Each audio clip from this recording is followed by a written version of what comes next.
우리에게 주신 말씀 사무엘상 19장 말씀입니다. 8절로 24절까지 말씀 같이 읽습니다. 시작. 전쟁이 다시 있으므로 다윗이 나가서 블레셋 사람들과 싸워 그들을 크게 쳐 죽이매 그들이 그 앞에서 도망하니라. 사울이 손에 단창을 가지고 그의 집에 앉았을 때 여호와께서 부리시는 악령이 사울에게 접하였으므로 다윗이 손으로 수금을 탈 때 사울이 단으로 다윗을 벽에 박으려 하였으나 그는 사울의 앞을 피하고 사울의 창은 벽에 박힌지라.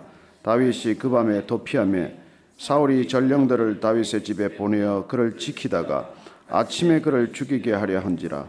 다윗의 아내 미갈이 다윗에게 말하여 이르되 당신이 이 밤에 당신의 생명을 구하지 아니하면 내일에는 죽음을 당하리라 하고 미갈이 다윗을 창에서 달아내리매 그가 피하여 도망하니라. 미갈이 우상을 가져다가 침상에 놓이고 염소 털로 엮은 것을 그 머리에 씌우고 의복으로 그것을 덮었더니 사울이 전령들을 보내어 다윗을 잡으려 하며 미갈이 이르되 그가 병들었느니라. 사울이 또 전령들을 보내어 다윗을 보라 이르되 그를 침상째 내게로 들고 오라. 내가 죽이리라. 전령들이 들어가 본즉 침상에는 우상이 있고 염소 털로 엮은 것이 그 머리에 있었더라. 사울이 미갈에게 이르되 너는 어찌하여 이처럼 나를 속여 내 대적을 놓아 피하게 하였느냐. 미갈이 사울에게 대답하되 그가 내게 이르기를 나를 놓아 가게 하라. 어찌하여 나로 너를 죽이게 하겠느냐 하더이다 하니라. 다윗이 도피하여 라마로 가서 사무엘에게로 나아가서 사울이 자기에게 행한 일을 다 전하였고 다윗과 사무엘이 나요스로 가서 살았더라. 어떤 사람이 사울에게 전하여 이르되 다윗이 라마 나요스에 있더이다 하며 사울이 다윗을 잡으러 전령들을 보냈더니 그들이 선지자 무리가 예언하는 것과 사무엘이 그들의 수령으로 선 것을 볼 때에 하나님의 영이 사울의 전령들에게 임하매 그들도 예언을 한지라. 어떤 사람이 그것을 사울에게 알림해 사울이 다른 전령들을 보냈더니 그들도 예언을 했으므로 사울이 세 번째 다시 전령들을 보냈더니 그들도 예언을 한지라. 이에 사울도 라마로 가서 세구에 있는 큰 우물에 도착하여 물어 이르되 사무엘과 다윗이 어디 있느냐. 어떤 사람이 이르되 라마 나요스에 있나이다. 사울이 라마 나요스로 가니라. 하나님의 영이 그에게도 임하시니 그가 라마 나요스에 이르기까지 걸어가며 예언을 하였으며 그가 또 그의 옷을 벗고 사무엘 앞에서 예언을 하며 하루 밤낮을 벗은 몸으로 누웠더라. 그러므로 속담에 이르기를 사울도 선지자 중에 있느라 하니라. 아멘. 하나님 아버지, 저희들 참 은혜로운 찬양을 주님께 올려드렸습니다. 지금까지 여기까지 온 것도 하나님의 은혜요. 나의 나된 것도 하나님의 은혜요. 교회가 교회된 것도 하나님의 은혜임을 고백합니다. 이 아침에도 은혜의 자리 불러주셨사오니 말씀의 은혜가 임하게 하여 주옵소서. 예수님 이름으로 기도합니다. 아멘. 사울이 다윗을 죽이겠다고 공언하고 작심하고 나섰죠. 그러나 지금 다윗은 오늘 보면은 전쟁이 계속되기 때문에 블레셋 사람들과 싸우고 있습니다.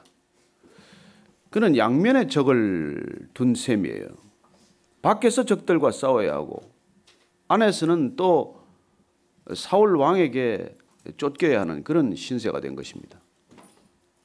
이 다윗이 지금 하나님의 기름 부음을 받고 성령 충만한 상태지만은 지금 이런 상태에 놓였다는 것입니다. 어쩌면 하나님께서 택한 사람들이 하나님께 쓰임을 받을 때 이런 모습이라는 것입니다. 밖으로는 밖의 대적들과 싸워야 하고 안에서는 안에서 또 목숨을 노리는 사람이 있다는 것입니다. 여러분, 우리가 걷는 길이 결코 녹록지 않은 까닭은 여러분들이 하나님께 정말 붙들려서 성령의 기름 부으심이 충만한 상태로 가면은 이런 일들을 겪을 수 있다는 것입니다. 알고 가는 길이어야죠. 환영받는 길이 아니라는 것입니다. 반드시. 저건 사방에 있습니다. 그래서 오늘 이 사울을 보면은 어제 우리 본문에 맹세하지 않았습니까? 아들 요나단 앞에서 내가 다시는 다윗을 죽이지 않겠다. 맹세했지만 그 마음이 얼마나 가겠습니까? 그리고 우리의 마음을 믿고 신앙생활하다가는 큰일 난다는 것입니다. 우리의 마음은 신앙생활의 기준이 아니에요. 말씀만이 기준입니다. 우리의 마음대로 우리의 삶을 추구하기 위해서 우리가 교회를 다니는 것이 아니라 우리의 마음을 말씀에 붙들어 매기 위해서 신앙생활에 나선 것입니다. 내 마음을 어떻게 하면 말씀에 붙들어 맬 것인가? 어떻게 하면 내 마음에 맞는 말씀을 골라 읽을 것인가가 아니에요. 어떻게 하면 내 뜻을 이루기 위해서 기도하는가가 아니에요. 말씀을 기도로 기준으로 삼고 내 마음을 거기에 붙들어 매기 위해서 날마다 우리가 몸을 쳐 복종케 하는 것입니다. 이게 우리의 여정이에요. 근데 그런 길을 간다고 해서 사방에서 박수 소리가 들리지 않는다는 것입니다. 대적은 사방에 있다는 것입니다. 밖에도 있고 안에도 있고. 오늘 다윗은 또 사울이 던지는 창을 맞았어요. 아들이 부탁을 해서 와서 또 수금을 타고 왕궁에 들어왔더니 이런 일을 또 겪는다는 것입니다. 달아났어요. 집으로 갔어요. 이제 미갈과 사는 사위가 되지 않았습니까? 거기 또 사람을 보내서 체포영장을 가지고 온 거죠. 죽이러 온 것입니다. 그래도 미갈이 딸이 속여서 다윗이 도망을 가게 되었어요. 그리고는 이제 아버지한테 야단을 맞으니까 아니 다윗이 나를 죽이려고 하는데 내가 어떻게 안 보내냐고 거짓말을 하죠. 어떻게 보면 아버지한테 야단을 피하기 위해서 남편이지만 남편의 성품을 해치는 이런 얘기를 하고 있어요. 어떻게 다윗이 자기를 죽이려고 했습니까? 정직하게 얘기해야죠. 어쨌건 다윗이 도망을 간 곳은 어디로 도망을 갔을까요? 자, 보통 도망을 가게 되면은 가장 가까운 사람한테 갑니다. 가장 믿을 만한 사람한테 가요. 가장 내가 그동안 그래도 친하다고 생각하는 사람한테 가기 쉽습니다. 그러나 다윗은 그리 가지 않았어요. 고향 베들레헴으로 가지도 않았고 그가 가면 환영받을 수 있는 곳이 있지만 그리 가지 않았다는 것입니다. 어디로 갔을까요?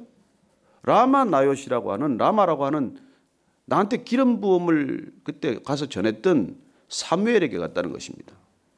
하나님의 사람에게 피했다는 것입니다. 그는 하나님께로 피하고자 했다는 것입니다. 여러분 대개는 가까운 사람한테 피해요. 여러분 부도 위기에 몰리면 대개 돈을 빌리는 게 친척들입니다. 가장 가까운 사람들이에요. 그래서 그냥 혼자 부도 나는 게 아니라 온 가까운 사람들 다 끌고 고통스럽게 가요. 정변이 일어나면은 권력 주변에 있던 사람들은 한결같이 피해를 당합니다. 이게 세상이에요. 그러나 다윗은 어디로 피했느냐 말이에요. 내가 피하면 누구나 피해를 줄 게 뻔한데 그리 가닙니까? 그는 사무엘에게로 갔어요. 그는 하나님께로 피했다는 것입니다. 그가 하나님께 피했을 때 이 지은 시가 시편 59편이에요. 한번 시편 59편 한번 찾아보세요. 요즘 시편도 이렇게 같이들 읽고 있으니까 시편 59편 찾으셨어요? 구약성경 844쪽입니다. 찾으셨습니까? 한번 그 시편을 한번 같이 읽어보십시다. 시작. 나의 하나님이여 나의 원수에게서 나를 건지시고 일어나 치려는 자에게서 나를 높이 드소서. 악을 행하는 자에게서 나를 건지시고 피 흘리기를 즐기는 자에게서 나를 구원하소서. 그들이 나의 생명을 헤아리고 엎드려 기다리고 강한 자들이 모여 나를 치려하오니 여호와여 이는 나의 잘못으로 말미암음이 아니요 나의 죄로 말미암음도 아니로소이다. 내가 허물이 없으나 그들이 달려와서 스스로 준비하오니 주여 나를 도우시기 위하여 깨어 살펴주소서. 주님은 만군의 하나님 여호와 이스라엘의 하나님이시오니 일어나 모든 나라들을 벌하소서. 악을 행하는 모든 자들에게 은혜를 베풀지 마소서. 그들이 저물어 돌아와서 개처럼 울며 성으로 두루다니고 그들의 입으로는 악을 토하며 그들의 입술에는 칼이 있어 이르기를 누가 들으리오 하나이다. 여호와여 주께서 그들을 비웃으시며 모든 나라들을 조롱하시리이다. 하나님은 나의 요새이시니 그의 힘으로 말미암아 내가 주를 바라리이다. 나의 하나님이 그의 인자하심으로 나를 영접하시며 하나님이 나의 원수가 보응받는 것을 내가 보게 하시리이다. 그들을 죽이지 마옵소서. 나의 백성이 잊을까 하나이다. 우리 방패 되신 주여, 주의 능력으로 그들을 흩으시고 낮추소서. 그들의 입술의 말은 곧 그들의 입의 죄라. 그들이 말하는 저주와 거짓말로 말미암아 그들이 그 교만한 중에서 사로잡히게 하소서. 진노하심으로 소멸하시되 없어지기까지 소멸하사 하나님이 야곱 중에서 다스리심을 땅끝까지 알게 하소서. 그들에게 점으로 돌아와서 개처럼 울며 성으로 두루다니게 하소서. 그들은 먹을 것을 찾아 유리하다가 배부름을 얻지 못하면 밤을 새우려니와 나는 주의 힘을 노래하며 아침에 주의 인자하심을 높이 부르리오리니 주는 나의 요새이시며 나의 환난 날의 피난처심이니이다. 나의 힘이시여 내가 주께 찬송하오리니 하나님은 나의 요새이시며 나를 긍휼히 여기시는 하나님이십니다. 아멘. 여기 보면은 다윗의 믹담시라고 되어 있어요. 인도자를 따라 알다셋에 맞춘 노래. 사울이 사람을 보내어 다윗을 죽이려고 그 집을 지킨 때에 지은 시라고 되어 있습니다. 믹담시라는 것은 다윗이 지은 시 중에서 가장 아름다운 시래요. 황금시라는 뜻이에요. 알다셋에 맞췄다는 건 알다셋이라는 이게 멸하지 마소서, do not destroy 그런 뜻이에요. 급박하고 아주 그냥 절박한 기도의 뜻을 지니고 있어요. 그야말로 목전에 생명이 경각에 달렸을 때 이런 시를 지었다는 것입니다. 여러분, 이렇게 위기 가운데 시를 쓸 수 있다는 게 참 대단하지 않아요? 위기 가운데 사람을 피하지 않고 사람에게 피하지 않고 결국 하나님께 피할 수 있다는 거, 이게 믿음이고 영성 아닐까요? 그리고 오늘 보면은 사울이 끝까지 이렇게 쫓아다니면서 죽이고자 할 때 그는 결국 라마나요스로 가서 사무엘과 함께 피신을 하게 됩니다. 근데 이 중요한 것은 오늘 보면은 18절 이하를 보서 하면은 이제 사울이 라마에 다윗이 도피했다는 정보가 입수되자 그를 잡으러 사람들을 계속 보내요. 근데 계속 잡으러 간 사람들이 다윗을 잡아오지 못하고 거기서 가서 예언을 하기 시작을 해요. 여러분 다 예언 좋아하시잖아요. 여러분 이렇게 예언하는 예언이 있다는 것입니다. 근데 이런 예언이 바람직한 예언입니까? 좋은 일일까요? 아니요. 지금 3번이나 사람들을 보냈는데 그 사람들이 다 가서 예언을 하고 있어요. 그래서 이제 사울이 직접 가요. 직접 라마나요스에 갔는데 사울이 또 예언을 합니다. 사울이 예언했다는 얘기가 10장에 있지 않았습니까? 그때는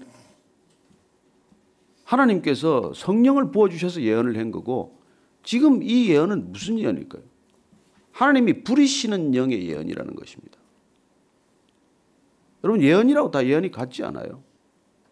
주의해야 할 것은 성경 전체가 예언의 말씀이라는 것을 기억하는 것입니다. 요한계시록 1장 3절을 보면 이 예언의 말씀을 듣고 읽고 기억하는 자는 복이 있다고 되어 있어요. 이 성경 전체가 예언의 말씀이고 그 말씀이 지금 이루어지고 있는 것입니다. 그리고 그 예언의 말씀의 핵심은 뭐냐면은 십자가와 주님의 재림이에요. 그래서 십자가 중심적이 아닌 예언은 귀담아 듣지 마세요. 그래서 오늘날 우리가 여러분들이 오늘 이 예언을 보면 나중에 결국 사울은 옷을 벗어 제끼고 예언을 해요. 여러분 사울은 다 벗기우고 있는 중입니다. 그는 요나단 아들과의 관계가 벗기워졌어요. 이미 딸 미갈과의 관계가 벗기워졌어요. 그는 아버지로서의 권위를 다 잃었습니다. 그는 이제 이 라마나요스에 가서 다윗을 잡으러 갔다가 옷을 벗기우고 예언을 하는 그런 몰골을 보이고 있다는 것입니다. 그는 왕의 권위를 다 벗기웠다는 것이죠. 그리고 그가 하나님의 길로 가지 않을 때 그는 차례차례 사람과 사람과의 관계에서 가져야 할 권위가 하나씩 하나씩 벗기워지고 있다는 것입니다. 여러분 하나님께서 우리를 권위로 지켜주세요. 그 권위가 벗겨지는 것을 본다는 것이죠. 이 사울을 보면은 참 안타깝기 그지없어요. 그 정도면은 멈춰야 할 때인데 또 더 갑니다. 여기서 멈춰 돌이켜야 할 때인데 또 더 가요. 끝까지 가지요. 끝까지 가지요. 마치 가룟 유다가 끝까지 그 어둠 속을 뚫고 나가서 예수님을 팔듯이, 그리고 끝내 그가 자살하고 말듯이 하나님께서는 끝까지 기회를 주신 셈이에요. 그럼에도 불구하고 그는 가서 하루 종일 벗은 몸으로 누워서 예언을 하고 있습니다. 그래서 여기서 예언을 했다라는 것은 어떤 의미에서는지 하나님의 능력이 임했다는 뜻이에요. 어떤 능력입니까? 바람직한 능력이 아니에요. 여러분, 우리가 이 길로 가다가 자꾸 능력을 구하지 마십시오. 먼저 은혜를 구하십시오. 자꾸 가다가 은사를 먼저 구하지 마십시오. 은혜를 먼저 구하십시오. 은혜가 임한 뒤에 은사가 와야 그 은사는 하나님을 위해서 쓰일 수가 있는 것이지, 은혜가 없는데 은사가 임하면 하나님을 위해서 쓰임받지 못합니다.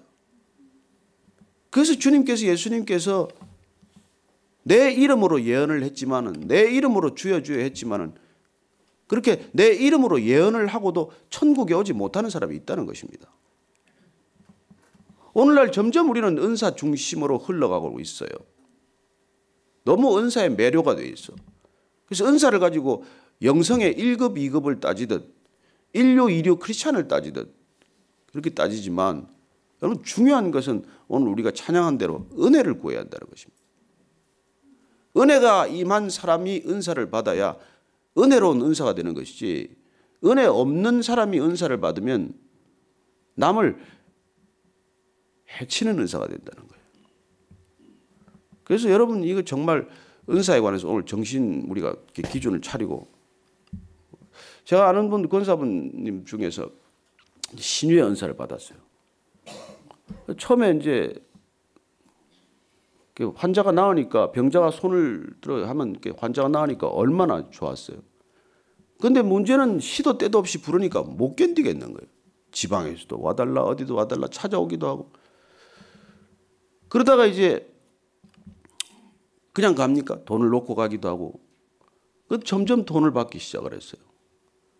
그러다가 사실은 은사가 떠났는데 본인은 떠난 은사인 줄도 모르고 그러고 사는 거예요. 제가 보는 순간 가짜라는 걸 알았어요. 그리고 우리가 그런 은사자들한테 얼마나 많이 당하는지 몰라요. 한 분이, 예언하는 분이 저기 분당인가 어디 계셨는데 거기 뭐 줄을 섰어요. 그래서 뭐 웬만한 교회 장로들도 다 찾아갔어요. 심지어 목사들도 갔어요. 그분도 나중에 큰 망신을 서로 간에 당하는 일이 생겼어요. 저는 여러분들이 정말 우리가 이 말씀을 따라가면서 말씀의 은사를 먼저 구하라는 것입니다. 말씀에 먼저 은혜를 받으라는 것입니다. 은혜가 깊어지면 하나님께서 하나님의 필요에 따라서 은사를 주세요. 하나님이 쓰시기 위해서. 그런데 하나님이 오늘 보니까 이렇게 다윗을 잡으러 온 사람들한테도 이렇게 잠시 능력을 주신다는 거예요. 그래서 우리가 능력에 이렇게 헷갈리면 안 돼요. 능력이 먼저가 아니라는 것입니다. 능력은 하나님이 언제든지 우리한테 주실 수 있어요. 근데 우리가 먼저 가져야 될 것, 받아야 될 것은 우리가 은혜를 받아야 한다는 것입니다. 은혜가 우리를 부드럽게 할 것이고 성령의 열매를 맺히게 할 것입니다. 그래서 오늘 우리가 이 본문 말씀을 같이 보면서, 오늘 우리가 이 시대, 정말 혼탁한 시대로 접어들기 때문에 여러분들이 너무 좌우지간 그런 데 관심을 안 가졌으면 한다는 것이죠. 성령을 멸시해서는 안 됩니다. 예언을 멸시해서는 안 돼요. 그러나 이 예언의 말씀에 벗어난 예언들이 수도 없다는 것입니다. 그래도 하와이 YM이 50년간 그 영성을 잃지 않았던 까닭은, 요새 최근에 또 무슨 불미스러운 일이 있어서 사과를 하고 하는 일이 생겼습니다만, 어쨌든 그 이유는 YM의 예언의 은사를 지금까지 지탱한 것은 반드시 말씀으로 예언하도록 했기 때문입니다. 그래서 YM이 그래도 50년간 그 예언 사역이 지켜진 것이죠. 그래서 이제 특별히 크리스리스 목사님 같은 분 이제 줄을 섭니다. 줄을 딱 서면은 말씀을 몇 장 몇 절 다 적어줘요. 가서 찾아가서 말씀 받아보고 마음에 안 들면 또 줄을 서요. 줄을 서가지고 내가 듣고 싶은 말씀 들을 때까지 줄을 쓴 사람도 있는데 그냥 읽으면 돼요. 매일 성경 읽으면 받습니다. 매일 성경 읽으면 여러분들 그날 마음에 주시는 말씀이 있어요. 그 말씀 받은 것입니다. 그 말씀 가지고 하루하루 지탱하는 힘이 되시길 바랍니다. 그래요. 오늘 우리가 이 본문 말씀을 보면서 우리가 늘 기억해야 할 것은 하나님께서 이 모든 말씀을 예언의 말씀으로 주셨다는 것입니다. 성경은 그 예언의 말씀이 이루어지는 것을 우리에게 목격하게 하십니다. 그리고 우리가 올 연말에 요한계시록을 한번 보겠지만 그 계시록 말씀까지 전체가 예언의 말씀으로 우리에게 주셨고 그 말씀을 모른다면 빗나간 예언에 휘둘릴 수가 있고 빗나간 예언 속에 길을 잃을 수 있다는 것이죠. 저는 여러분들이 미래가 궁금하지 않게 되기를 바랍니다. 정말 미래가 궁금하지 않으세요? 천국 가는 거 하나만 기억하고 있게 되기를 바랍니다. 우리는 과거와 미래 사이에 살 거예요. 현재는 과거와 미래 사이의 시점입니다. 그러나 과거는 기억으로만 존재해요. 미래는 꿈으로만 존재합니다. 현재는 과거와 미래 사이지만 기억과 꿈 사이에 놓여 있는 시점이라는 것입니다. 그러면 과거가 우리를 끌고 갈 것인가? 과거가 우리 발목을 붙들고 있을 것인가? 아니면 하나님이 주신 꿈을 따라서 꿈에 이끌려 살 것인가? 둘 중에 하나예요. 말씀을 붙든다는 것은 미래에 붙들린다는 것입니다. 말씀을 붙든다는 것은 꿈에 붙들린다는 뜻이에요. 내 꿈이 아니라 하나님의 꿈에 붙들린다는 것입니다. 그렇게 꿈에 붙들려 갈 때 우리는 절대로 과거를 돌아보지 않아요. 과거 지향적이 아니에요. 그래서 성경 전체가 미래 지향적이고 하나님 나라 지향적이고 하나님의 뜻을 지향해 가는 것입니다. 우리가 날마다 이 사순절 기간 동안 이 말씀을 통해서 하나님과 더 가까이 가기를 원하고 하나님의 뜻을 분별하게 되기를 원하고 우리의 삶 가운데 하나님의 나라가 임하는 축복이 있기를 축원합니다. 그래요. 그분을 따라가면 미래를 따라가는 것입니다. 꿈을 따라가는 것이에요. 우리의 현재는 모두 하나님의 꿈에 붙들린 사람이 될 것입니다. 그리고 그러다가 눈 떠보니까 어느 날 천국 아니겠어요? 그게 우리예요. 그래서 그렇게 끌려갈 때 우리의 생애 전체는 해석이 돼요. 그 꿈이 있을 때 우리 생애가 전체 해석이 되는데 그 생애는 어떻게 해석이 될까요? 모든 것이 합력하여 선을 이룬다는 거예요. 내 개인적으로 주어지는 어떻게 보면 겉보기에는 불행한 사건 같고 안타까운 사건 같지만 그 모든 것이 합력하여 선을 이룬다는 그 믿음은 어디서 나는 것입니까? 하나님의 말씀을 붙든 그 미래에 우리가 이미 가 있기 때문에 이미 그 삶을 지금부터 살고 있기 때문에 그런 고백을 할 수 있는 것입니다. 저는 앞으로 여러분들이 생애 전체가 해석이 되어서 하나님 말씀에 붙들려서 그렇게 인생 전체가 합력하여 선을 이루는 인생 될 것을 날마다 믿음으로 고백하시게 되기를 축원합니다. 오늘 우리가 기도할 것은 그래요. 하나님, 제가 제 미래가 주님 손에 있음을 믿습니다. 오늘 다윗이 목숨이 경각에 달렸지만은 이렇게 시편 59편을 읽고 그렇게 고백했듯이 나는 주의 힘을 노래하며 아침에 주의 인자하심을 높이 부르리니 주는 나의 요새이시며 나의 환난 날의 피난처심이니이다. 나의 힘이시여 내가 주께 찬송하오리니 하나님은 나의 요새이시며 나를 긍휼히 여기시는 하나님이십니다. 이렇게 고백하는 날마다의 아침이 되게 하여 주옵소서. 우리 오늘 나무엔 형제 찬양했는데 한 번 더 하십시다. 주의 은혜 한번 같이 더 부르십시다. 박수 한번 쳐드리고 오늘 같이 합니다. 내가 지금까지 지내온 것은 주의 은혜라 주의 은혜라 지금까지 지내온 것은 내가 지금까지 지내온 것은 주의 은혜라 주의 은혜라 지금까지 지내온 것은 주의 은혜라 주의 은혜라 주의 은혜라 지금까지 지내온 것은 주의 은혜라 주의 은혜라 주의 은혜라 지금까지 지내온 것은 내가 이 자리에 서 있는 것은 내가 이 자리에 서 있는 것은